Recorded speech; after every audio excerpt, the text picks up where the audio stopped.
de sermos ali 4 cabeças jovens, a gente não tem o costume ali de ficar postergando algumas ações, muito pelo contrário.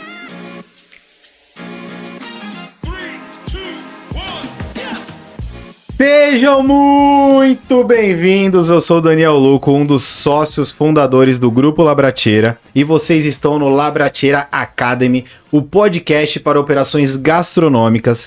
E a verdade é, se existe um desafio em comum para o dono de restaurante, é como a gente vai reter pessoas. E a gente está vivendo um momento que dá para falar que é até um apagão ali da mão de obra. O Edu, que está aqui inclusive, fala muito sobre isso.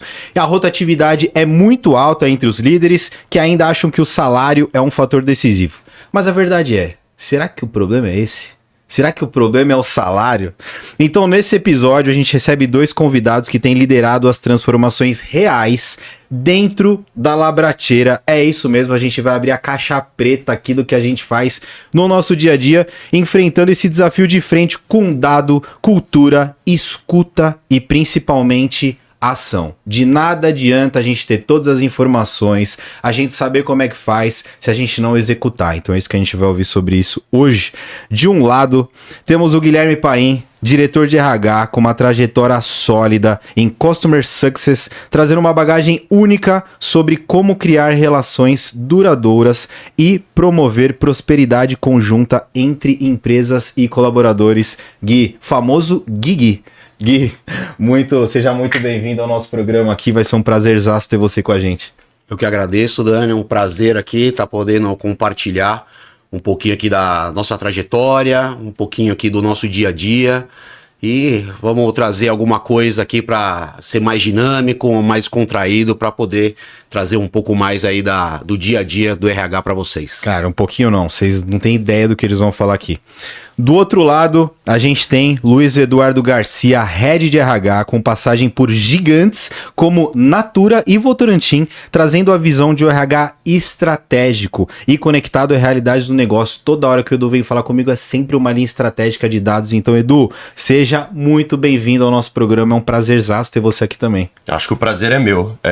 Daniel, acho que é importante a gente falar de RH e sempre trazer uma visão de dados. Então, sempre que a gente for trazer os nossos debates, falar de teoria, mas também falar de como acontece na prática. Exato. E aí já vamos até começar. Tem gente que acha que o RH não é uma peça fundamental para o negócio, né? A gente começa a parar para pensar. Quando a gente começou a Labracheira, a primeira área que a gente colocou dentro era o RH. Do tipo assim, ela é tão importante quanto vendas, ela é tão importante quanto marketing, ela é tão importante quanto a gente pensar na nossa gastronomia. E ainda tem gente que não trata o RH da forma que deveria. Qual que é o primeiro recado que a gente traz para o dono de restaurante para ele perceber que o RH é sim um fator fundamental para ele começar daqui para frente a criar cultura, uma gestão boa e parar de falar, o problema aqui que a gente tem é falta de mão de obra, não dá para segurar a galera, sendo que talvez ele nem trate o RH como deveria. Eu lembro quando nós começamos, há 4 anos atrás, início ali da parte da pizzaria, o que vamos fazer, como que a gente vai distribuir aqui as nossas atividades. E aí eu lembro que quando virou para essa caixinha preta, parte de RH, quem vai cuidar, eu lembro que eu quero RH.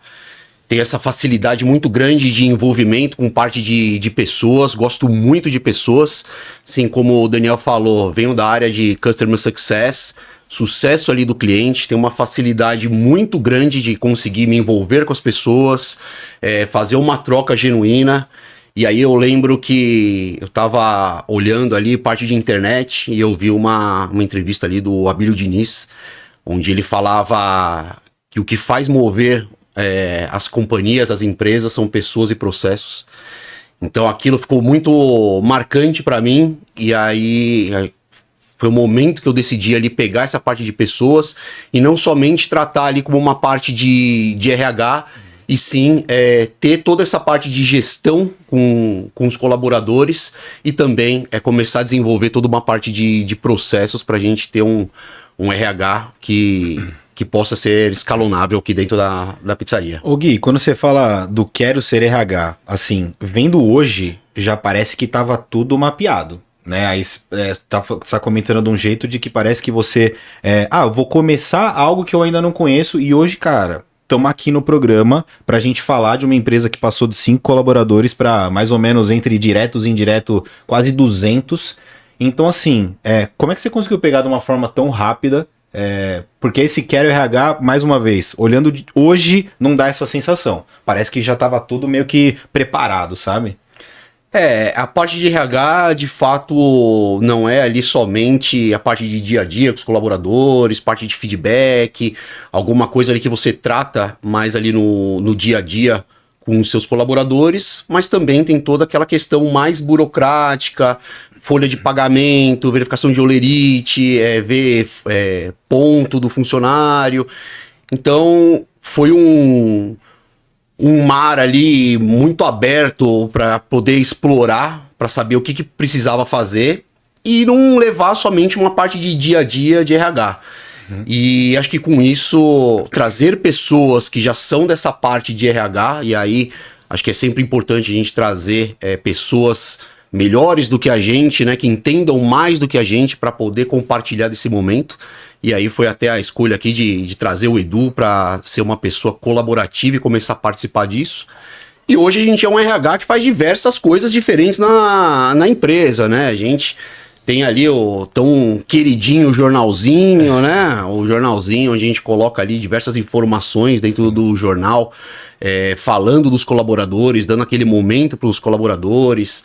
A gente faz ali a parte de pesquisa, a gente está muito próximo, né, dos colaboradores para entender ali as conquistas. Então hoje a gente tem diversas colaboradores de exemplo que conseguiram conquistar ali sua casa própria, conquistar um carro. Isso é demais. E isso aqui é um trabalho genuíno nosso, de direcionamento. Hoje a gente é uma empresa, né, que a gente pensa muito ali no ganha-ganha, uma empresa de prosperidade. Então eu acho que a gente vai acabar falando isso daí um pouco mais para frente. Isso também ajuda a reter muitas pessoas. A gente não é uma empresa onde os sócios consigam prosperar e o restante do pessoal ganha um salário mínimo. Muito pelo contrário, a gente tá sempre ajudando, a gente sempre dá treinamento, a gente sempre vai no mercado buscar aquilo que é de melhor para poder introduzir dentro da empresa e fazer com que isso acabe multiplicando junto com o pessoal. Sim. Para quem ouviu do jornalzinho, isso daí é basicamente o que a gente pega, né, do nosso dia a dia do mês e replica para todo mundo ter conhecimento disso, porque é natural, às vezes no dia a dia passa coisa, passa informação, ou de repente a gestão faz algum tipo de ação e não passa para todo mundo, então o jornalzinho é meio que para todo mundo tá na mesma página, literalmente. E Paim, quando você falou de trazer pessoas melhores que você comentou do Edu, e aí Edu, eu te vejo como uma pessoa extremamente estratégica e traz essa estratégia que o Paim tá falando dentro de casa. E aí, mais uma vez, a galera hoje vê o RH como um suporte. Do tipo, preciso disso, quase que não, vai fazer uma contabilidade, vamos fazer o básico. E não é bem assim que é para fazer. Então por que hoje a galera ainda não vê o RH como uma área estratégica e o porquê que ele deveria fazer isso?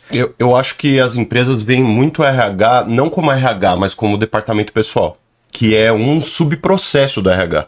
O departamento pessoal, para quem não conhece, é fazer as admissões, fazer os desligamentos, as rescisões dos colaboradores, elaborar contrato, fazer essas contratações. Então, essa parte burocrática do RH, que é o departamento pessoal, é onde a maior parte dos empresários fazem a parte do RH. Então, eles entendem que para eles o RH é aquilo. Cara, mas peraí, essa daí foi boa.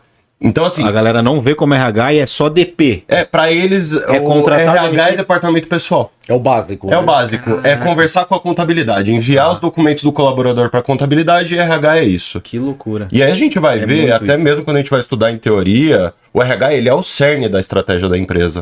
E eu me recordo que um dos primeiros trabalhos que a gente fez na Labracieira foi fazer missão, visão e valores. E um elemento que eu acho muito importante dentro desse trabalho que é construir o propósito da empresa. E aí a gente vai linkar com cultura, com a parte do apagão de mão de obra que a gente estava falando. Então o RH ele é sim o cerne da estratégia das empresas. E a gente vê muito, até em comunidades que a gente participo de vários fóruns, o RH ele tem essa síndrome do patinho feio, ele também, não só as empresas. Então o RH ele tem muito essa fala, como ser um RH estratégico?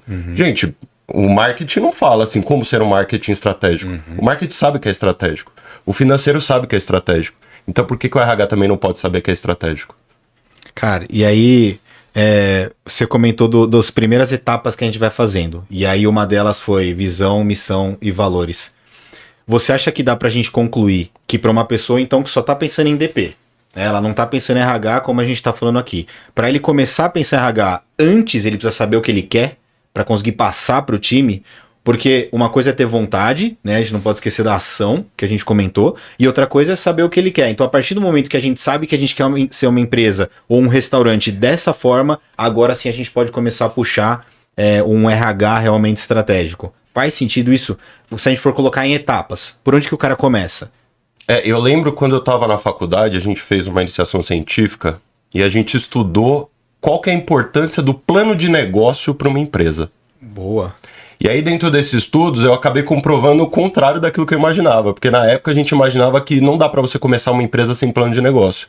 E aí a gente acabou constatando, dentro das nossas entrevistas, que 99% das empresas começam seus negócios sem plano de negócio. Eu duvido a gente achar um negócio que começou todo estruturadinho, com as páginas bonitinhas de um plano de negócio. Não, ele não começa. O plano de negócio ele vem depois. Mas primeiro, o que eles fazem? Eles começam a prototipar aquele negócio. Então, dentro da prototipação do negócio, muitas etapas vão passar por essa estratégia. O que eu quero fazer com a minha empresa? É sobre o quê? Qual que é o porquê dessa empresa existir? Essas perguntas, elas vão existir no começo. E elas podem ficar no plano das ideias. Mas elas também têm que partir daquilo que a empresa quer fazer dentro do negócio dela. Aí depois, o segundo passo, a empresa está estruturada, a gente já está vendendo, já está faturando, então agora sim a gente vai sentar e construir uma estratégia sólida. E essa estratégia não é uma pedra que você escreve lá e segue pro resto da vida. Ela pode ir mudando ao longo do tempo. Estratégia é viva, né? Estratégia é viva. A gente não fala uma coisa e vai ser essa coisa para sempre. A gente vai escrever aquilo que é um direcionador estratégico, né? A gente fala muito essa palavra lá dentro da Labracieira. A gente precisa ter os direcionadores estratégicos, porque ele é o guia para aquele túnel escuro. E a partir do momento que a gente vai enxergando os passos que a gente está dando, a gente vai redirecionando. E tem uma coisa que dá uma impressão de que muitas vezes pro restaurante é uma rotina, né? Então a gente tem as vendas, elas crescem, mas na maioria das vezes ela tem uma linearidade.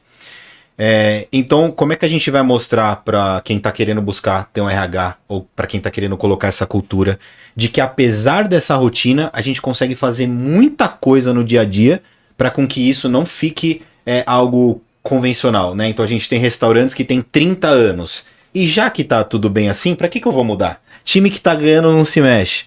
Então a gente está vivendo um momento onde se você não mexer você vai ficar para trás. Isso é um fato. Principalmente no ramo que tá padaria, por exemplo. Padaria tá num movimento absurdo, assim, mudando bar. Tá mudando muito, né? O modelo de bar que a gente vê hoje é um modelo de bar totalmente diferente do que a gente vê antes. Restaurante, atendimento, a mesma coisa.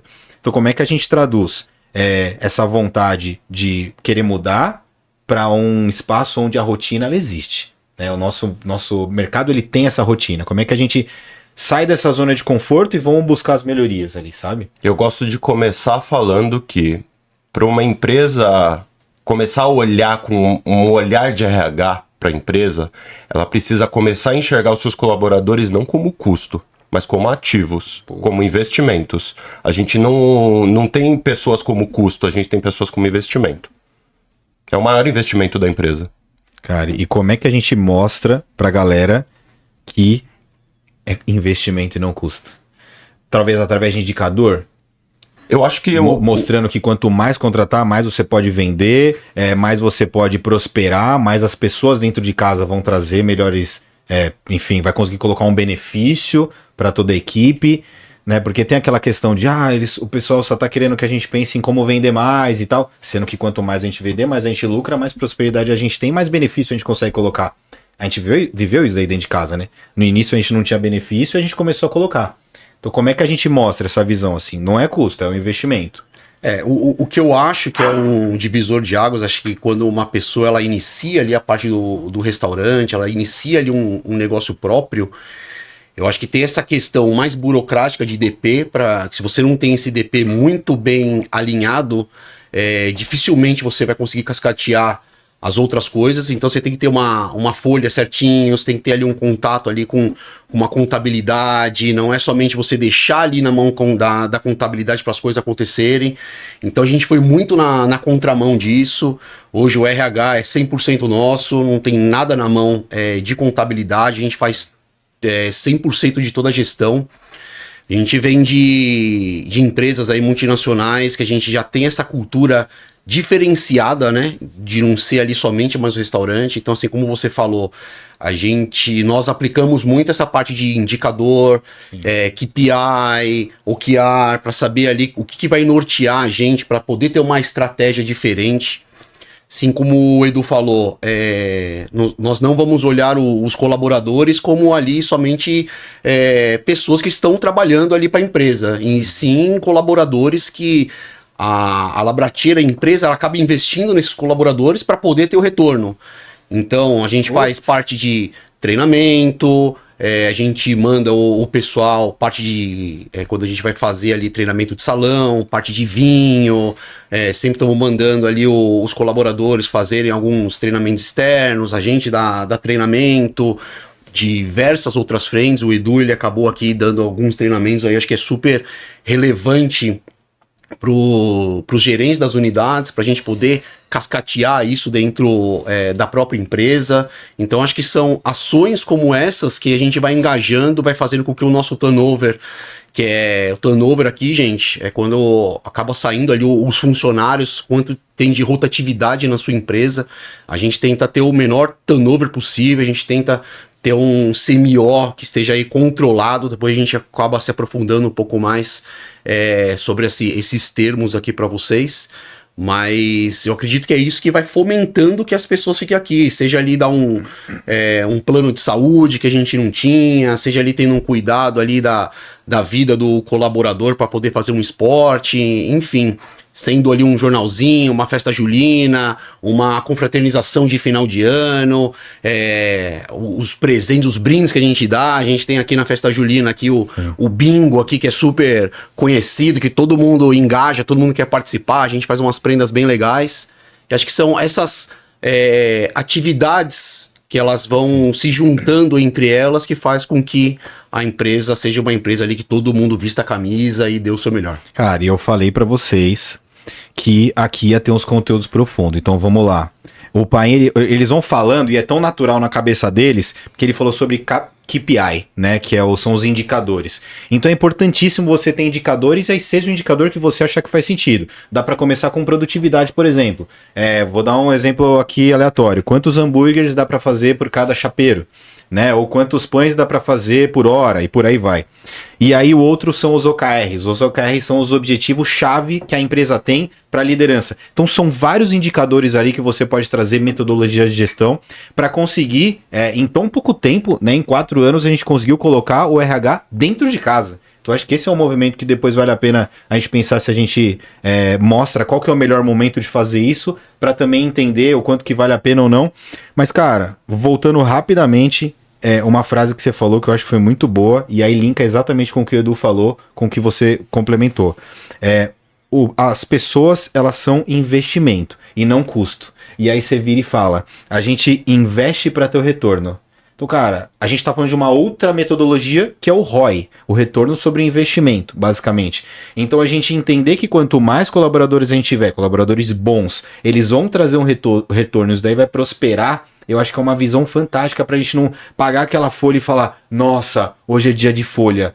Todos os dias que eu pago a folha, eu fico feliz da vida. Então, puta, que bom que a gente tá conseguindo pagar essa folha, e que bom que a gente tem salários acima da média, porque acho que como isso aí que você falou, o retorno sobre o investimento. Então, a gente tem gerentes hoje extraordinários. Qual que é o retorno que essa pessoa traz? Cara, um atendimento espetacular, um time exemplar. E tudo isso, no final do dia, é muito melhor do que a gente pagar um salário e falar, tá aqui, tá pago. Missão cumprida, é o que a gente vai fazer, e aí não tem o retorno sobre isso. É mais legal do que pagar a folha é pagar o bônus, né? Aí a galera fica feliz, porque o bônus ele é o que complementa o salário, é onde o cara vai pôr toda a garra dele pra ganhar, bater aquela meta e ganhar aquele bônus. Então, todos esses elementos que a gente tá comentando aqui, eles fazem parte de um elemento maior que a gente chama de cultura. Como é que a gente constrói a cultura de uma empresa? Então, a cultura de uma empresa a gente vai construir a partir daqueles elementos que os sócios, os fundadores entregam dentro da empresa. Então, a forma de agir de um dono de uma empresa vai determinar 99% de como é a cultura daquela empresa. É ali que vai surgir a cultura. Então, toda vez que a gente fala de cultura, a gente tem que falar de sócio também. Se o sócio é uma figura que está presente dentro da operação, é dali que vai sair a cultura. Sim. Então, a gente conversa muito sobre cultura, né? Uma vez a gente foi fazer um bate-papo sobre cultura, a gente se trancou numa sala e a gente escreveu missão, visão, valores e propósito. Então, é dali que a gente vai começar a cultura. E aí tem uma questão que é comum o pessoal falar, nossa, a Labratiera ela vai tão bem porque os sócios são jovens. Né, e os sócios têm essa vontade. Então, realmente, Edu, eu acho que é muito disso dentro de casa, né, pai? A gente o tempo inteiro inconformado, querendo buscar melhor, querendo melhorar. E aí é natural, né, que as pessoas que queiram buscar o melhor também fiquem as pessoas que estão numa linha do tipo, não era isso, eu não queria crescer, algo do tipo acaba saindo até por naturalmente, né? Eu acho legal isso de sermos ali 4 cabeças jovens. A gente não tem o costume ali de ficar postergando algumas ações, muito pelo contrário. Então, às vezes vem uma ideia em alguma reunião, quero fazer tal coisa. Não vai ser algo que a gente vai ficar elaborando um mês, desenhando. A gente acaba colocando aquilo em prática, assim, numa velocidade muito grande. Então, nesses 4 anos, milhares de coisas aconteceram justamente por conta dessas provocações. E aí, como o Edu disse, que acho que é um recado importante para você que é dono de restaurante, a cultura, você pode desenhar a cultura mais linda e maravilhosa, tá ali no papel, mas se você, que é o dono de restaurante, não cascatear essa cultura, não fizer com que essa cultura seja viva e mostrar isso no dia a dia, vai ser somente uma cultura que vai estar desenhada ali no papel. Você pode ter uma cultura apontando para um lado e, na verdade, você, como dono de restaurante, no seu dia a dia, você apresenta uma outra cultura, então sua cultura vai ser totalmente diferente do que está desenhado e que você prega dentro do seu ambiente de trabalho. Eu acho que de forma bem direta, você dono de restaurante, se você quer que o seu colaborador seja simpático com o cliente, seja simpático com o seu colaborador. Ele é um espelho de você. Muito bom, cara. Essa daí foi muito boa. Inclusive, o Paim sempre fala, né, da questão do... Não vamos ficar escrevendo na parede. O que importa é o que a gente tá fazendo no dia a dia. Porque é bonito, né? Vou colocar essas coisas aí na parede e tal. E no final do dia é muito isso. Ser simpático com o colaborador para ele ser simpático com o seu cliente. Se você quer encantar o seu cliente, encanta o seu colaborador. Cara, vamos para um tema agora, então, que a gente vai juntar tudo isso. A gente tá falando sobre enxergar como investimento e não sobre custo. E aí sobre ser simpático para o colaborador também ser simpático. Como é que numa cultura de performance, que é o nosso caso, a gente quer crescer mês a mês, como é que a gente equilibra uma linha de ser simpático, para o nosso colaborador também ser simpático, mas cobrando meta? Acho que dá para cobrar meta assim, sem ser rude, sem ser grosseiro, né? Então, se você quer promover um ambiente que ele seja competitivo, no primeiro lugar você vai precisar de um colaborador competitivo. Não adianta você contratar um colaborador que não liga para competição e querer exigir competição dele. Legal. Ele não vai ser competitivo. Então, na hora de você recrutar, eu acho muito importante, e a gente fala muito sobre recrutamento por competência, né? É você desenhar as competências daquela posição que você precisa contratar e contratar a partir dessas competências. Não exige do colaborador aquilo que ele não está preparado para te entregar.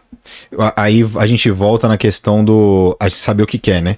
Porque se a gente recrutar por competência, a gente tem que saber as competências que a gente quer exigir da pessoa. Uma vez a gente tava eu e o Marcão olhando para a operação, né? O Marcão falou assim: imagina se a gente tivesse uma unidade só... Porque a gente estava observando alguns colaboradores que eram líderes de unidade, né? E eram muito excepcionais, né?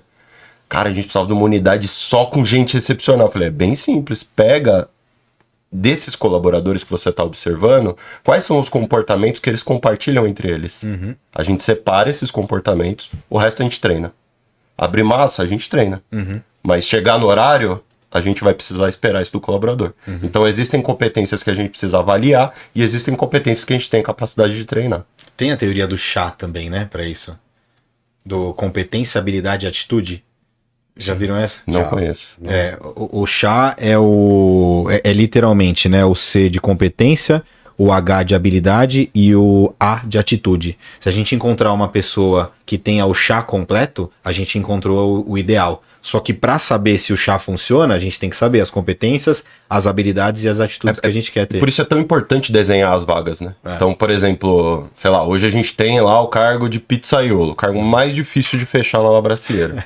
A gente tem, Não a só gente da tem um time Labracieira, né? muito competente de RH, mas é uma posição difícil de fechar. Então, o que a gente fez? Quais são as competências treináveis? Quais são as competências que a gente espera desse colaborador? A gente separa e no momento da primeira triagem de entrevista é onde a gente vai observar essas competências. Cara, demais. Voltando a falar da questão do resultado que você falou, acho que vale a pena a gente estender um pouquinho mais disso. Você comentou de dar pra gente cobrar um resultado sendo simpático. Mas vou até um pouco além. Da mesma forma como para fazer uma comida, a gente precisa de insumo. E aí, tendo todos os insumos, a gente consegue fazer a comida. Se a gente tiver todos os insumos para poder cobrar um resultado, eu acho que fica uma coisa super justa também. Né? Então, E natural, né? E natural. Se eu tenho uma área que precisa atingir um objetivo, porque os objetivos eles são distintos por área, né? Uhum. Então o RH ele tem um determinado objetivo que às vezes ele não vai ser individual, ele é em grupo. Então o time precisa se juntar para atingir aquele objetivo. Uhum. Então, por exemplo, eu tenho, sei lá, 5 recrutadoras. A gente tem 30 vagas para fechar. Cara, eu tenho uma recrutadora que é especialista em achar pizzaiolo. Então, ela só vai recrutar pizzaiolo. Mas no final, eu preciso fechar aquela quantidade de vagas. Uhum. Então, é um objetivo em comum. Aí, eu tenho áreas de vendas, por exemplo, que o cara tem que bater a meta dele. Uhum. Esse cara, ele precisa respirar desafio todo dia. Eu acho que nessa parte de cobrança, de a gente poder tirar aquilo que é melhor ali dos colaboradores... Acho que é muito importante um trabalho que a gente faz até hoje, né? Ao longo desses 4 anos, nós não somos ali pessoas que só ficam somente na parte do escritório, vendo a questão de estratégia, a gente roda as unidades, a gente fala ali com os gestores, a gente sabe ali o nome dos colaboradores, a gente sabe ali a maioria dos sonhos dessas pessoas, então a gente acaba tendo uma entrada mais fácil com esses colaboradores, com esses gestores, para que a gente consiga pedir algumas coisas diferentes, ter essa parte de respeito, a gente consegue entender quanto tempo esses colaboradores ficam dedicados para a empresa. A maioria deles não moram perto, então tem a parte de deslocamento, tem pessoas ali que tem 2 horas de deslocamento, o cara vai ter que chegar na unidade, vai ter que preparar tudo, então ele acaba ficando muito mais tempo na empresa do que às vezes num momento ali, no ambiente da casa dele, com a família. Então ele tem que ter esse contato genuíno para que ele consiga também dar o melhor dele dentro da empresa, né? Então um colaborador feliz, ele vai mudar tudo aquilo que está em torno dele. E a mesma coisa, uma laranja podre vai contaminar todo mundo que tá? Com certeza. Então um colaborador ali que o cara tá chateado, tem algum tipo de problema, é interessante chegar nele ou chegar num gestor para poder entender. Às vezes ele tá passando por alguma dificuldade. A gente já pegou alguns outros casos aqui, até parte de jogo, que hoje em dia aí tem muita gente jogando nas bets. Isso aqui também pode ser um problema que tá dentro da sua casa. A gente já passou também por esse tipo de problema. É legal conversar com o colaborador, conversar com a família do colaborador, entender tudo aquilo que a gente pode ajudar. E às vezes é um baita de um profissional que ele tá ali com um problema ali na parte do dia a dia dele, e se você tratar aquilo, você consegue retomar o profissional, ele vai se sentir muito mais conectado ali com a empresa, dar muito mais dele, ter até um crescimento, né? De uma situação ali no dia a dia dele que ele tá um pouco mais perdido. Cara, você falou sobre saber o sonho da galera e aí no momento de preocupação você ir até a família. Sim. Tranquilamente dá pra gente falar que a gente precisa servir pra ser servido, né? Com certeza. Já que a gente tá falando de serviço, primeiro a gente serve pra depois a gente ser servido. Primeiro a gente é simpático pros outros serem simpáticos. No final do dia, velho, o servir é o que vai moldar tudo que a gente tá fazendo aqui. A gente servir o dono de restaurante com informação, tudo isso daí que a gente tá fazendo é o que a gente também espera, né, como troca. Então servir para ser servido, acho que vale a pena. Mas aí para entender, até onde vale a pena essa laranja podre, né? Então você comentou, a gente tá tendo problema e eu, né, eu vivo ali junto com vocês todos os dias, eu sei que vocês vão até o fim, né? Mas qual é o limite?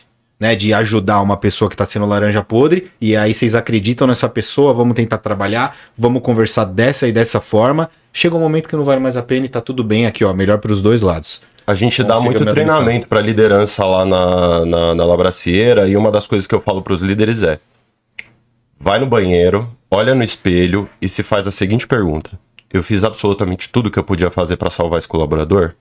Se a resposta for sim, manda embora. Boa. Mandar embora é um recado para todo dono de restaurante. Guarda um dinheirinho, reserva todo mês um dinheirinho para desligar os seus colaboradores que estão atrapalhando a operação. Desligar colaborador, mandar embora colaborador sem cumprir aviso prévio é investimento, não é custo. Cara, às vezes você fica segurando um colaborador lá porque você não tem o dinheiro para poder mandar o colaborador embora, e é um problema que você vai ter no futuro muito maior. Essa pessoa ela vai começar a disseminar ali para os outros colaboradores insatisfação, vai começar a causar intrigas. Então isso aí que o Edu falou, acho que é super importante.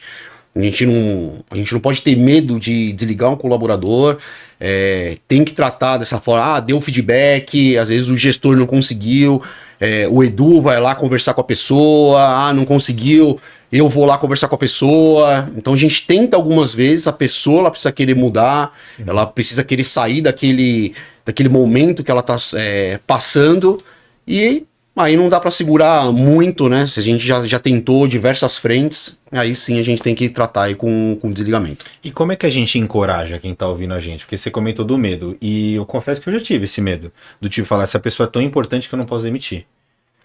Acho que a empresa ela sempre tem que ser maior, né? Do que qualquer CPF, né? Então, o CNPJ para o CPF. A gente já passou por isso, né? De colaborador ser mais importante do que a empresa. Você acaba ficando refém daquela pessoa. A pessoa ela vai acabar fazendo uma leitura que a gente está refém dela. Então você começa a criar um grande problema, né? Se essa pessoa falta, se essa pessoa ela começa a pedir aumento, ela começa a te dar dor de cabeça. Nossa, que desespero, velho. E é exatamente isso. Então, qual a forma que você consegue trabalhar para que isso não aconteça o mínimo possível? Porque todo mundo que está começando um restaurante, alguma coisa nova, você vai acabar passando por isso. Vai ter um funcionário que ele é o destaque, ele vai saber disso, que a empresa depende disso, e aí você fica naquela guerra, né, de puxando corda para ver quem que vai vencer. Então você precisa ter toda essa parte estruturada para não ter medo de passar por isso. A gente tem muita fala que a gente ouve que é assim: o cara ele é um excelente vendedor, mas ele é péssimo funcionário. Se ele é péssimo funcionário, ele é um péssimo funcionário. Não interessa se ele é um bom vendedor. Bom vendedor, gente, a gente acha de quilo na rua. Então, a gente precisa que esse colaborador, ele tenha o conjunto de competências, o conjunto de comportamentos que a gente espera para dentro da empresa. Eu acho até pegando um gancho aqui, trazendo aqui, acho que você vai lembrar muito bem, a gente tem uma unidade, que é a unidade nos Jardins, é uma baita de uma unidade nossa, é uma unidade ali que foi uma baita de uma conquista pra gente. A gente nunca imaginou estar aqui em São Paulo, no Jardins, na Alameda Lorena, que é ali no suprassumo da parte de São Paulo. E essa unidade que a gente tem é uma unidade que hoje é a nossa vencedora de vendas, né? Tá sempre ali trazendo altos resultados. E a gente teve um colaborador lá, que ele era o gerente dessa unidade. E esse colaborador, ele começou como garçom. A gente sempre trabalha para que as pessoas tenham um crescimento aqui dentro. Como garçom, ele era um excelente garçom, ele chegou ali na posição de gerente, começou a querer fazer algumas mudanças, mas aos poucos a gente começou a perceber que esse gerente de unidade, ele estava ali muito mais atrapalhando do que conseguindo fazer ali com que a unidade prosperasse, que os colaboradores estivessem felizes. E aí a parte de receita caiu ali absurdamente. É uma unidade que ela tem 2 andares, ele abria o andar de cima em dias específicos, praticamente sexta e sábado. Então na semana dava ali uma baita de uma fila, ele segurava, e aí as pessoas numa quarta, quinta-feira vai embora, não quer ficar, tem um atendimento ali um pouco mais moroso com o cliente. E aí a gente teve uma decisão, a gente contratou aqui um novo gerente para essa unidade, a gente fez a entrevista com ele, E a gente deu carta branca. A gente falou, ó, você vai chegar nessa unidade, muito provavelmente você vai ter dificuldade, porque tava num cenário tão crítico essa unidade, que os colaboradores que respondiam para esse gerente eram eles que mandavam na casa e não o gerente que tinha mais voz ativa. Então a gente viu que tinha se perdido, a gente deu carta branca para esse novo gerente chegar na unidade e tentar resgatar esses colaboradores, que nem o Edu falou dessa parte de venda, que vendiam bem, que tinham bom atendimento, que conseguiam ali na parte do Google ali pegar boas avaliações. E a gente teve que passar por isso, né? A gente mandou 2 colaboradores, que eram 2 aviões da parte de vendas, só que ali na parte do dia a dia, eles eram muito difíceis de trabalhar. Então, a partir desse momento que a gente deu essa carta branca, a gente mandou esses 2 colaboradores embora. E aí você pode até falar um pouquinho como que a unidade tá hoje em dia, né? É uma nova unidade, uma nova postura. Vamos lá, vamos recapitular. Primeira coisa, acertou na liderança, você acertou em 80% do que importa. Segunda, a gente acabou de falar do melhor investimento. A gente contratou uma pessoa mais cara, aí poderia falar, nossa, mas antes era outro custo, era mais barato. Não, vamos investir, vamos pegar uma pessoa mais cara e o resultado da unidade tá estrondoso. Todo mês ele aumenta. Chegou num patamar que a gente nem imaginava chegar. Só que aí tem um fator importante, que a gente precisa falar aqui, desse gerente específico. A gente pegou ele de outro setor. E olha que curioso que é, porque ele trabalhava com hospitalidade numa maternidade São Luís, que é uma baita de uma referência. Sim. Então a gente quer trazer para dentro de casa o mesmo nível de hospitalidade que a gente está buscando entre os melhores lugares do Brasil. Então vale a pena a gente começar a pensar, já que eu quero trabalhar de uma forma diferente, eu tentar buscar outros setores também. Né? Então eu quero um baita vendedor, não necessariamente você precisa pegar uma pessoa que trabalhou como garçom durante 15 anos, até porque ele pode ter vários vícios, mas a gente pode pegar uma pessoa que é muito comunicativa. Loja de automóveis, loja de imóveis. A que a gente contratou, naquela ocasião, a gente não contratou um gerente, porque tinha experiência como gerente. A gente contratou a competência. É isso. A gente contratou a competência. Então a gente observou as competências que a gente precisava na unidade e aí a gente vai além. O gerente que tem as competências necessárias para ser gerente do Jardins não é o mesmo gerente que tem as competências necessárias para ser gerente do Tatuapé, por exemplo. Uhum. Então são lideranças distintas. Para cada uma das casas existem as suas subjetividades. Como que a gente entende essa subjetividade? Estando lá na operação. Para aquele dono de restaurante que tem uma operação menor, é mais fácil ainda, porque ele tá lá na operação todo dia. Exato. E aí a gente fala muito sobre dados, né? Sim. O fato quando a gente fala sobre dados, a gente não tá falando especificamente de uma planilha no Excel cheia de números. A gente tá falando do dia a dia. Quando a gente passa uma pesquisa de clima, por exemplo, hoje a gente tem quase 200 colaboradores. Uhum. Eu não consigo sentar com cada um dos 200 colaboradores e anotar quais são as insatisfações deles. Então eu preciso tabular, eu preciso usar técnicas de pesquisa para eu poder extrair aquela informação. Quando eu tenho uma operação menor, é muito mais fácil. Senta com o cara. O que tá te atrapalhando? Como eu destravo a sua vida? É agir como um elemento de facilitador da vida do seu colaborador. Cara, vamos lá, vamos falar das boas práticas então que a gente está atuando, uma gestão mais moderna, né? Então, essa questão que você falou dos dados eu acho muito importante, o que a gente tem feito. O que a gente tem feito de moderno, assim, para dentro de casa, totalmente diferente do que era antes e agora é esse o patamar que a gente quer? A gente implementou diversas coisas, assim, para poder... do que o mercado trabalha, né, de grandes empresas trabalham. Então, acho que tem todo esse controle de dados ali que a gente tem para a gente poder tomar uma decisão, um plano ali de cargos e salários, que é importante você ter isso daí no seu dia a dia para poder destravar. Uhum. Acho que os treinamentos que a gente acaba dando para os colaboradores, a gente tenta engajar ali o máximo para poder ser uma empresa diferente, né, na parte do dia a dia, né? Eu acho que sob o ponto de vista de atração, são os benefícios. Legal, boa. Cara, eu não consigo pagar um plano de saúde. Dá um day off no dia do aniversário do cara. Pronto. Dá um dia de folga. Dá um desconto no seu produto.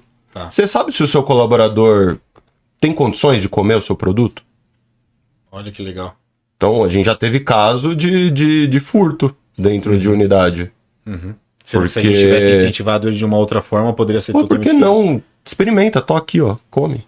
Então, eu acho que existem várias formas criativas de você oferecer alguns benefícios que vai, no final das contas, atrair, sob algum ponto de vista, novos talentos e também tornar um ambiente mais harmonioso dentro do seu trabalho, no dia a dia.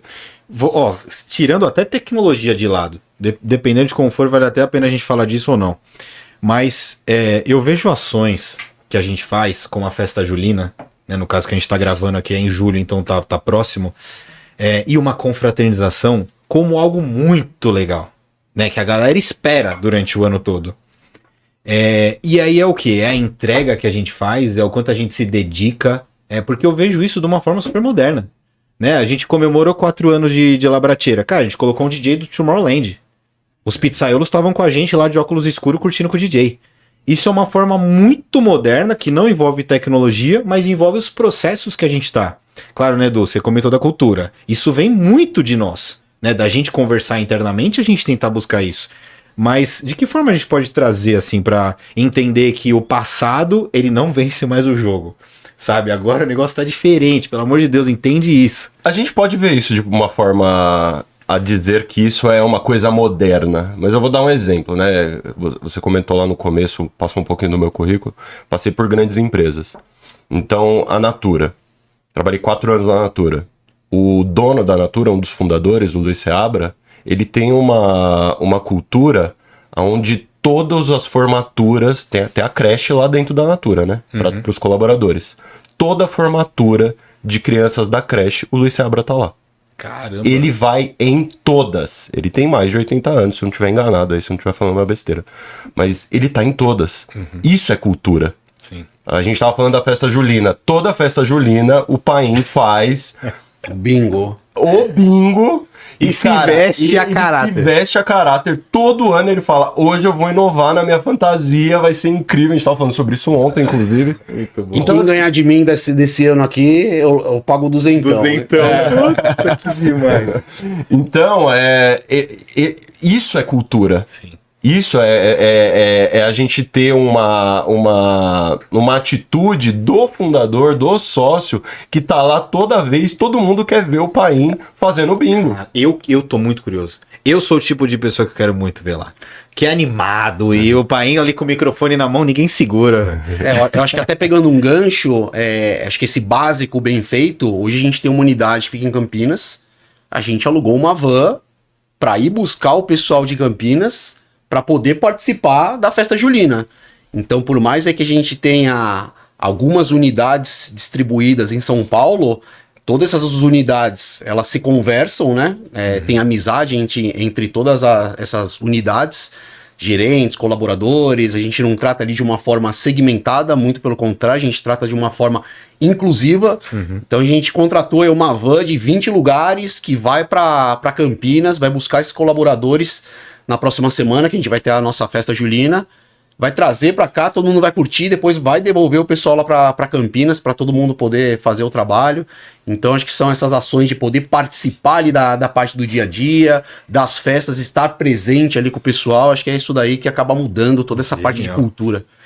E eu acho que cada dono de restaurante vai achar o teu ponto aonde ele vai se aproximar da tua operação, né? Muito bom. E eu acho que isso vai muito além de falar somos uma família, por exemplo. Eu critico muito isso, o Paim sabe.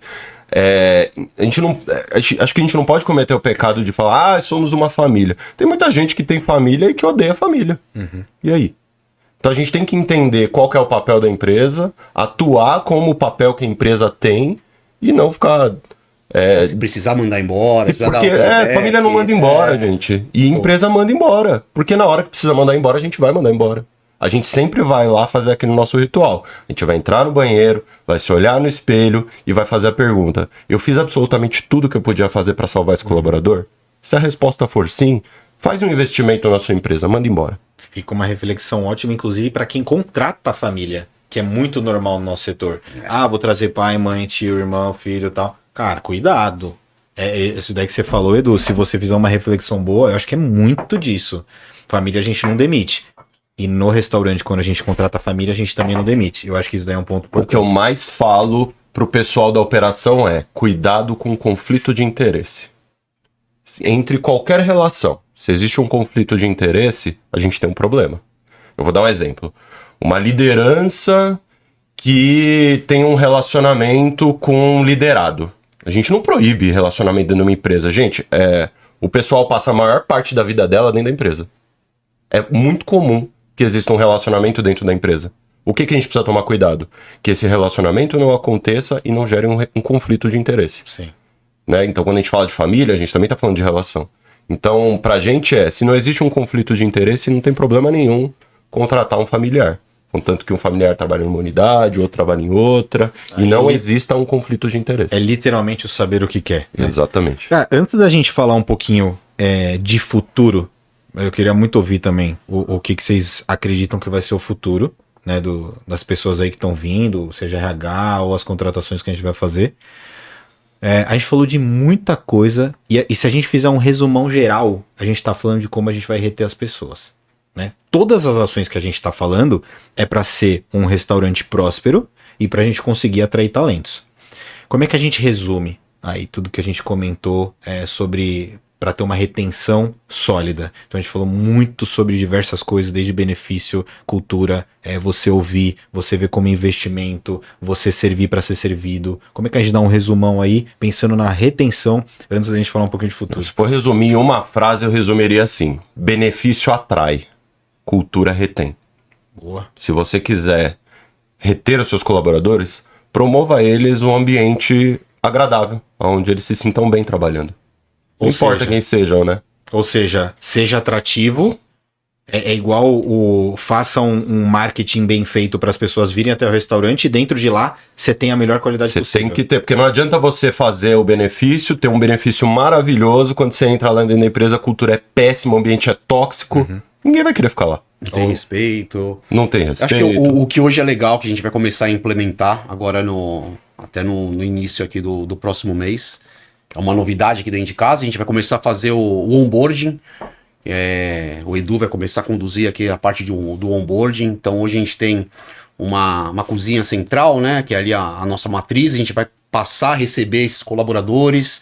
A gente vai ter um momento ali de inclusão para poder passar ali toda essa parte de cultura, missão, valor, falar um pouco da empresa, servir ali a parte da pizza para aquele colaborador, para ele já ter o seu primeiro contato ali com o produto. Participar, um dos sócios para estar lá, o gerente participar. Então quando o cara for começar, ele já recebe ali o uniformezinho dele, ele já sabe para qual unidade ele vai, então já vai ter esse acolhimento com o colaborador, assim que ele no primeiro dia de empresa dele. Outra coisa que é muito legal que a gente faz aqui dentro de casa é o off-board.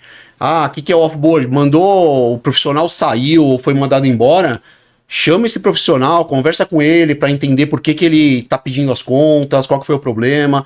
Às vezes ele vai acabar contando para você ali, mas no íntimo, algo que a gente não tá conseguindo visualizar. Talvez tenha algum tipo de problema que ele vai trazer uma ideia relevante pra gente, para que a gente possa tomar alguma ação, alguma atitude para poder melhorar aquela ação, né? E também denúncias relevantes, né? É uma empresa com 200 colaboradores. Como que a gente faz gestão de uma empresa com 200 colaboradores, né? Existem muitas complexidades. Então, quando a gente faz uma entrevista de desligamento, que é esse off-board que o Paim comentou, a gente tá conversando com o colaborador, falando assim, cara, beleza, você saiu por quê? E como que a gente pode melhorar para que um outro colaborador não saia pelo mesmo motivo que você tá saindo? Então, a gente ouve esse colaborador e dali vem muita coisa importante mesmo. É literalmente o servir para ser servido. Exatamente. Vamos lá, a gente está passando por um momento onde a retenção está muito alta. Então a gente falou como reter. Vamos dar uma dica para quem está passando por esse problema agora, por onde ele começa, sem o desespero, né? Ele está numa situação onde tá todo mundo saindo, as lideranças principais estão saindo, a gente já viveu isso daí também em algum momento. Como é que esse cara começa? Vamos aterrissar ele ali e falar, calma, vai por aqui, por ali. E os próximos passos você segue toda essa evolução que a gente comentou. A gente participou de um evento, o Paim até queria fazer um comentário que o Paim falou do onboard que a gente está construindo.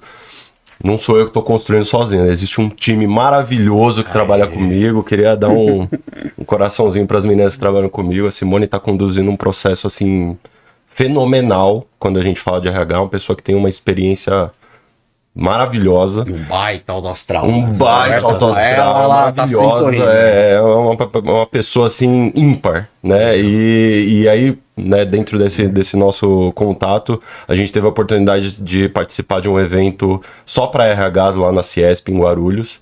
E lá a gente teve a oportunidade de ver uma palestra de um instituto chamado Instituto Remunerar. E eles trouxeram uma pesquisa muito importante, é uma galera lá do Sul.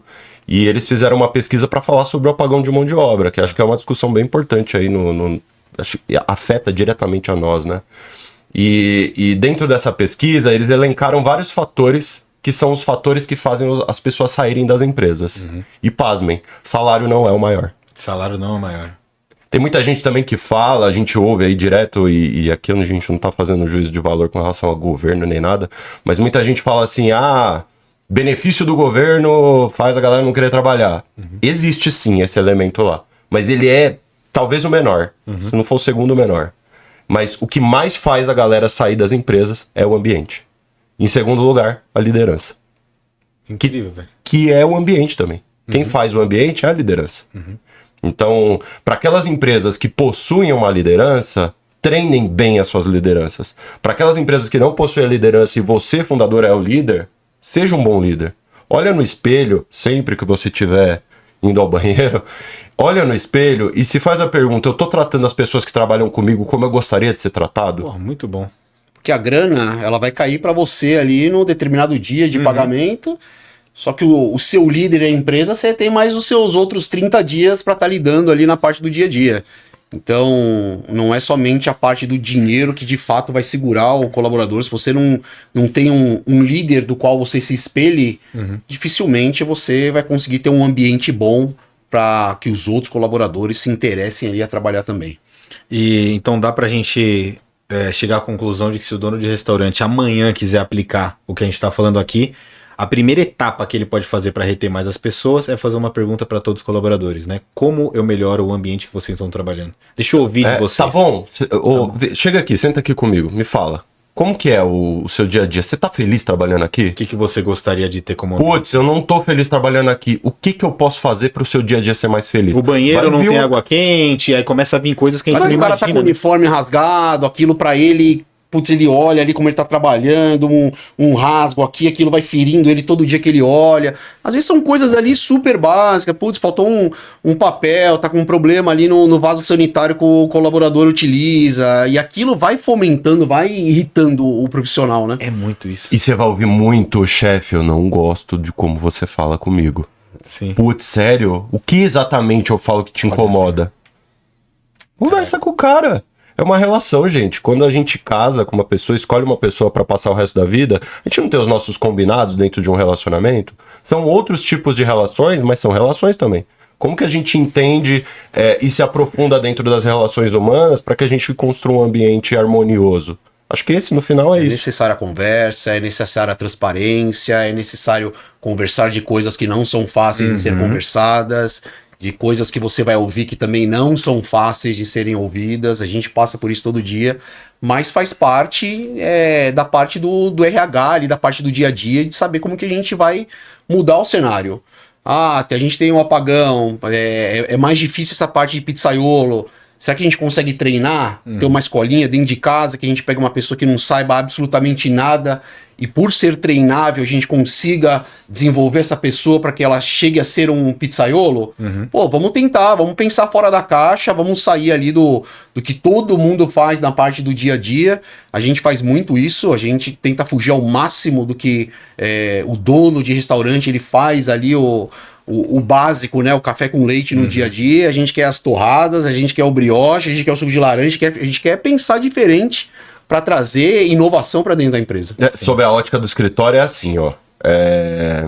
Eu preciso contratar um cara para trabalhar no escritório comigo. Precisa saber de Excel? Às vezes precisa. Mas no final, existe uma competência que eu preciso daquela pessoa. Excel eu ensino até pro telefone. Excel a gente ensina. O que não falta é vídeo no YouTube aí pro cara aprender Excel. E falando sobre fora da caixa, o que dá pra gente esperar sobre a RH daqui pra frente? Quais são os desafios, quais são as fortalezas que a gente pode ter Então, pra gente se preparar daqui pra frente, a gente vai precisar pensar dessa forma, ou o que pode acontecer. Eu acredito no RH que tem voz. Eu não acredito no RH que só faz o departamento pessoal. Legal. Então, o RH ele precisa sentar nas grandes cadeiras das empresas. E aí eu tô falando de empresa pequena, tô falando de multinacional. O RH ele precisa estar na mesa com o CHRO, precisa estar na mesa com o CFO, com o COO, com o CMO, ele precisa estar no C-level, ele precisa estar lá em cima também. Porque o RH, como a gente falou aqui no começo, ele é o grande disseminador da cultura da empresa. E a gente já ouviu bastante aí em outros podcasts falando que a cultura ela sempre vai caminhar para trás. A gente tem que ficar sempre empurrando ela para frente. Porque se a gente se abster de mexer na cultura da empresa, a sua cultura vai degringolar com o tempo. Sim. Então, são ações contínuas no dia a dia, dentro desse planejamento, e o RH ele precisa ter voz. Ele precisa estar lá sentando, porque na hora de cortar custo, o financeiro ele vai bater na porta do RH. É sempre na porta do RH. Por quê? Quando você quer cortar custo, o custo mais rápido que volta é o custo de folha. Vai partir da defesa do RH. E aí o RH tem que saber defender. O RH tem que saber vai defender. Ter essa briga, né? Parte de financeiro vai ver a parte do número, a gente vai ver parte de pessoas. Exatamente. E dali vai surgir uma bela de uma briga. As brigas boas. São as brigas boas. Mas então a gente chega à conclusão de que a gente tem que tratar o RH como um pilar importantíssimo, da mesma forma que a gente tratar vendas, por exemplo. Exatamente. Tem que vender mais, tem que vender mais. Então tá bom, o RH tem que ser melhor, tem que ser melhor.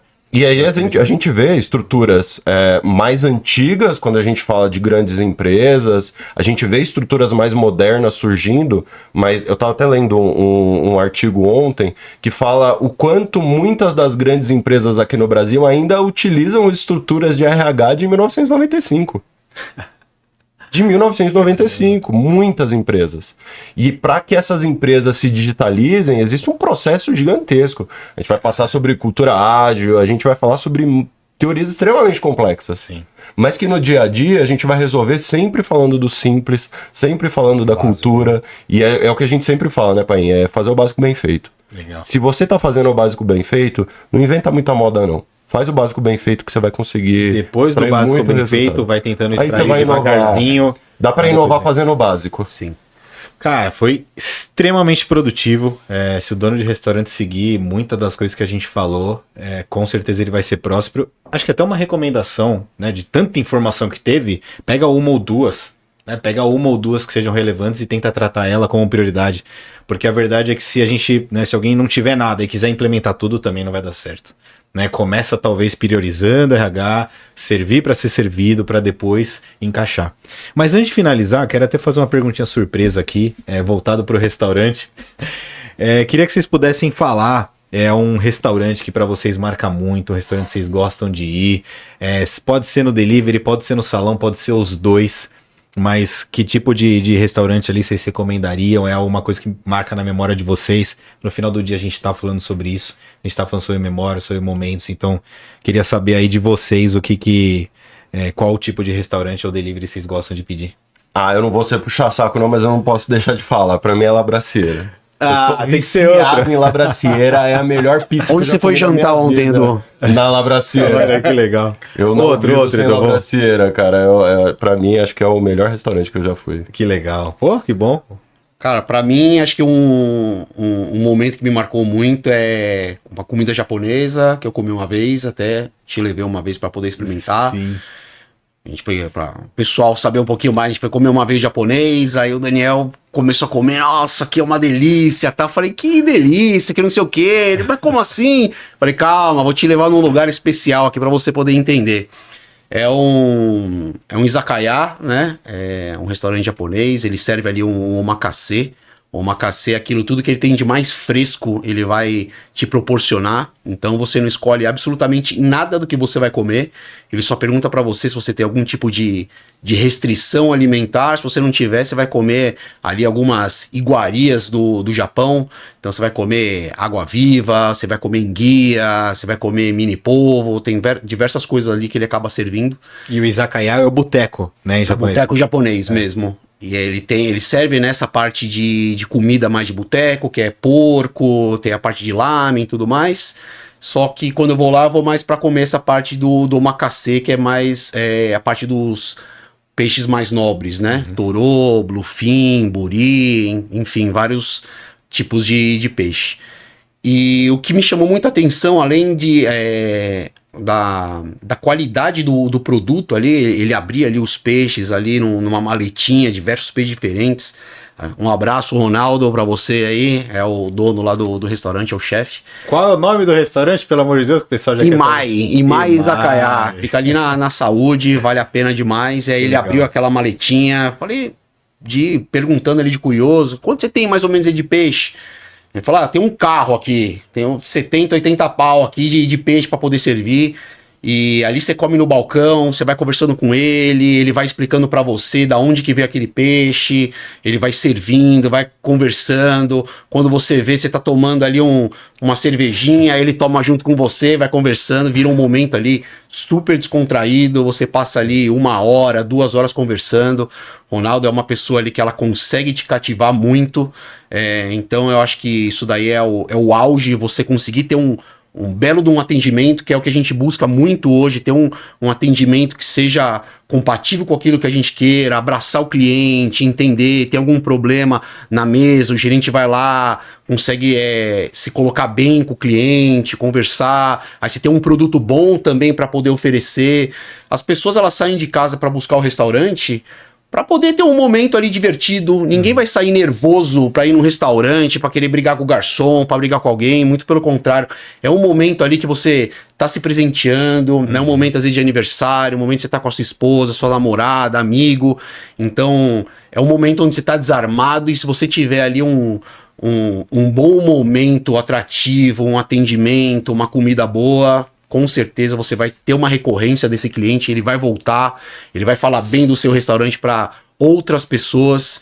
Então, o Ronaldo do Imai Izakaya é algo que me guarda bastante minhas lembranças. Primeira vez que eu comi um negócio lá super diferente, eu brinco com o pessoal, parece que abre um portal na mente, você fala, nossa, que delícia, que não sei o que, é demais. Não, pra mim abriu, e é muito isso. A gente trata, até no jantar, a gente trata o jantar como um evento, né? Sim. É doido isso, a gente tem que aproveitar isso a nosso favor.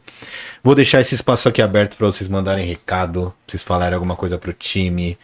Com certeza eles vão ouvir aqui, então o espaço é totalmente de vocês.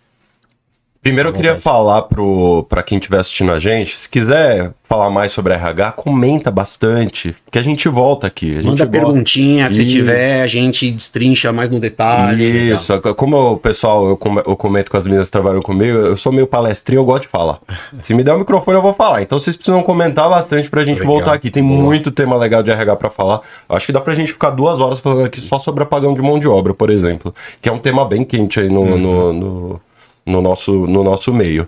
E para você que quiser aprender sobre cultura, vou te indicar um Google que você pode dar lá, chama Golden Circle do Simon Sinek. Círculo Dourado do Simon Sinek. Boa. Dá uma pesquisada, ali você vai entender muito sobre propósito. A gente usou essa metodologia para a gente criar o nosso propósito, e ali você vai começar a entender como que você escalou nesse propósito para tua empresa.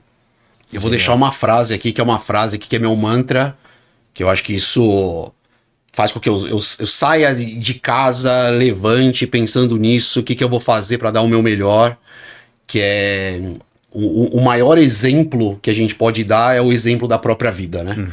Então, o que a gente consegue disseminar? Então, conforme você consegue ser aquele exemplo, ser uma pessoa bacana, uma pessoa que ouve, o que você faz de diferente no seu dia a dia que você consegue fazer com que as pessoas se espelhem em você? Então, a maior de todas as obras é o espelho da própria vida.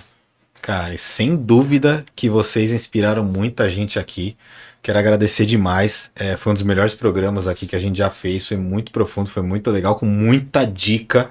Então, obrigado. Espero que você tenha gostado. Até a próxima. E realmente não deixa de comentar se você gostou, se não gostou, e todas as dúvidas que a gente foi falando ao longo do tempo. Muito obrigado e até a próxima.